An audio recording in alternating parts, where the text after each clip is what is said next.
Organizing your creative room is one of the most important things you can do to speed up your workflow and kill that ever-present clutter that loves to gather on the innocent workbenches of crafters and makers. In this video, I'm going to share with you 5 tips to help you level up and optimize your organization so that you can have a clutter-free crafting experience. So let's jump into it.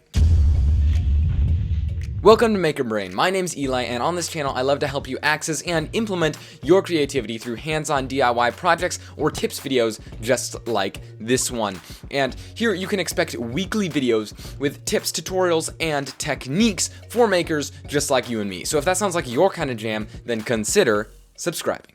Tip number 1 is to honestly evaluate what you use the most, and you're probably going to want to narrow it down to about 3 activities. For me, I do a lot of cardboard crafts and creations. If you check out my channel, you see a lot of those, but at the same time, I do computer work here, editing videos and doing a lot of school on my computer and in notebooks. So I want to make sure that my maker area is optimized for all of those activities and organized in such a way that those are easy to do. So for me, what that looks like is having my tools that are good for crafting with cardboard available right here. It's not set up for woodworking. I don't have drills. I don't have a good setup for managing all of that. But what I can do really easily here is work on my computer. I've got my headphones, I've got my monitor, and I've got all my plugs set up for working on my computer, and I've got all my tools set up, and my workbench, and trash can, and quick access tooling to easily do cardboard crafts.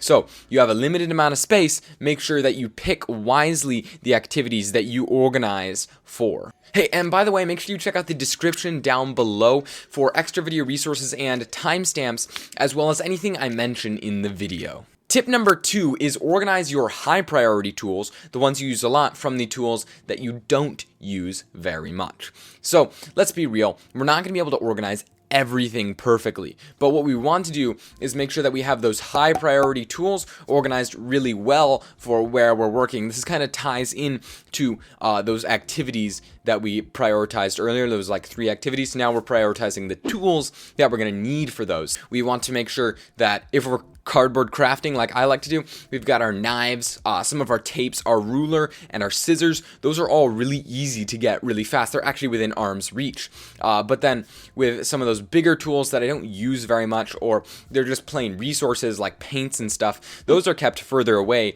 in a more difficult to reach storage, but that saves space because those don't all have their own perfect cozy little spot, because as we create special spots for every tool, that actually ends up taking up more space, because as we acquire new stuff, it all needs a new spot. It requires constant energy to organize everything and put it away in just the right spot. It's not going to be perfect, but what we want to be perfect is the tools that we prioritize for those activities, and then everything else goes into a further away storage that we're going to jump into in a tip in just a second, because you don't want those low use tools to be cluttering up your workbench. You want as much space in your battle station, your workstation, that you actually sit down and do your projects in. You want as much space there, because clutter kills creativity. We want room to not be cluttered, and then those tools that we use a lot, those can sit on the workbench and be in their own special place. Tip number 3 is make or find your own storage area. So your storage area doesn't actually need to be super huge, as long as you're good about getting rid of things that you don't need or are broken. So usually you only actually need to organize and store some of each material or resource that you're going to use. So if you have a little bit of each, that allows you to get that inspiration and start making stuff with it. But then if it turns out that you actually need more, then you can always go to the hardware store and purchase some in tip-top condition, but now you don't have to store a whole bunch of it. And for my storage, I simply use a stack of like 4 crates, as well as a little custom organizer for some of those really odd shaped and small parts that I need to keep track of, because tossing those in a crate doesn't work very well. They get all scattered. But having just this nice open area means that I can put whatever I want in there, and kind of, it's not super organized, but it is separated. So I've got all the tools in one area, and then under that I have all my finished projects or partly done projects, and then under that I have a whole bunch of resources Plus, on the side, I created a custom organizer, again, for those small parts that don't fit very well. And then it also holds a lot of papers, which had been taking up a lot of room around my workbench. And then you also want to make sure that you have room for flat surfaces, some extra little bit of flat surface where things can be temporarily stored. You know, you just walk into a room and you just need to toss something somewhere, but you don't have time to put it all the way away. So that's where a flat surface comes in handy that isn't your main workstation. Because if you keep those random stuffs on your main workstation, it's going to get cluttered really fast. But if you have a little bit of extra flat area to toss those for that temporary transition stage of organization, that can be helpful to keep you clean and uncluttered. There are still 2 more tips coming, but if you're getting value out of this video, make sure that you smash the like button so hard that I can feel it all the way through the camera and really feel the love. But if you're interested in creating a optimized in-home makerspace, then you can go ahead and check out this playlist right here where I have all my videos on that topic, and I'll also link to it at the end of the video if you want to click on it there. Tip number 4 is have some proper cable management. So there is a few ways to do cable management, but what I like to do on my workbench is just have a whole lot of plugs and then have them at different areas. So there's my main power strip down right in one corner, but then in the other corner of my workbench, completely opposite it, is an extension cord that comes from that power strip, and that has 3 more plugs on it. So I have a lot of plugs all over, and this is pretty much a quick and dirty way of having cable management. So when not all the cables have to go to one spot, it allows you to you don't even have to organize them because you just go to the nearest plug, and none of them really have to run across your desk. And if they do have to run across your desk, they can take the shortest possible route and not be doing this whole crisscrossy thing.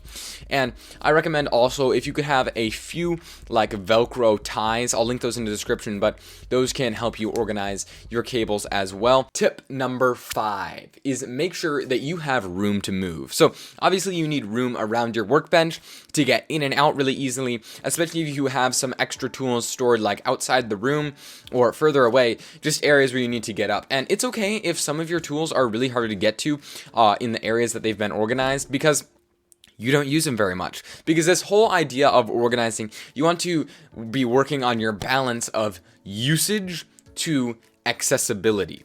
So the more accessible it is, the more you should be using it.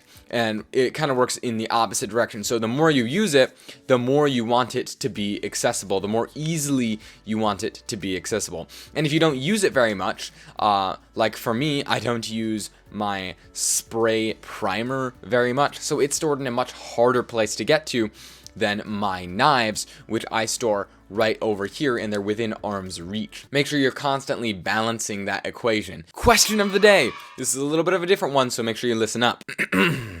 On a scale of 1 to 10, how organized would you rate your creative area?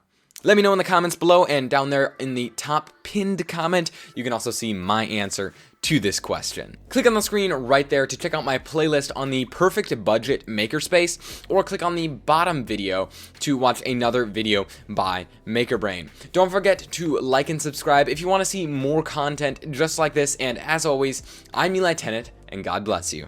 Walking around like Chris.